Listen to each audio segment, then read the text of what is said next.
Well, now we're going to introduce you to one of the most adorable creatures in the world and one of the most endangered. But why the red panda is disappearing is a mystery, with clues that stretch from Tennessee to the Himalayan mountains, which is where ABC's Dan Harris takes us into the wild. When the children press their noses up to the glass, captivated by these adorable, exotic little red panda cubs, they are staring into the face of a mystery.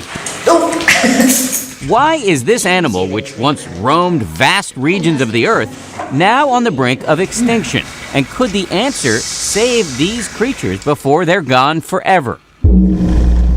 Our search for clues took us to the other side of the world, to the small sliver of the planet where red pandas can still be found in the wild.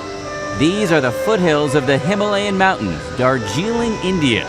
This crowded, chaotic city is best known for growing some of the world's finest tea.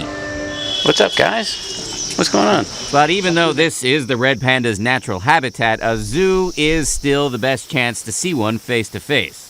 It's a very elusive animal. You don't see it in the wild. It's very rare. This zoo is one of the most successful red panda breeding centers in the world. They've teamed up a male and a female, hoping they'll make a love connection. And maybe someday those offspring can be returned to the wild.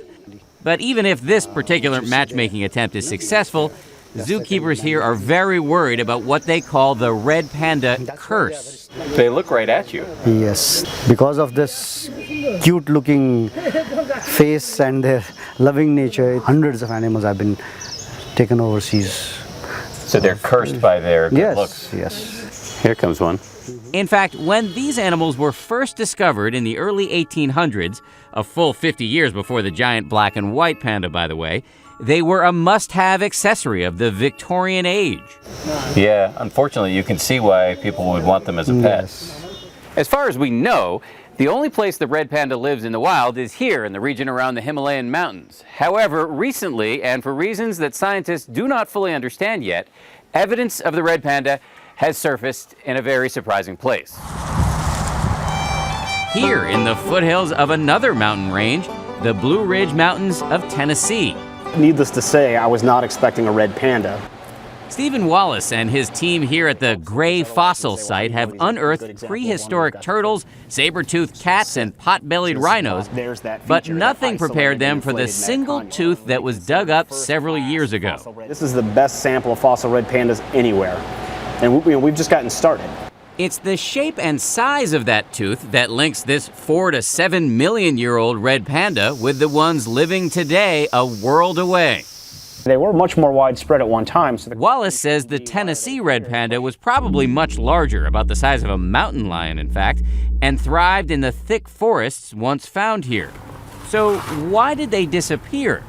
One theory, raccoons moved in and started competing for the same food. Understanding why fossil red pandas were so much more successful and so much more widespread than pandas today can be very beneficial to actually protecting them and ensuring that they'll be here for future generations.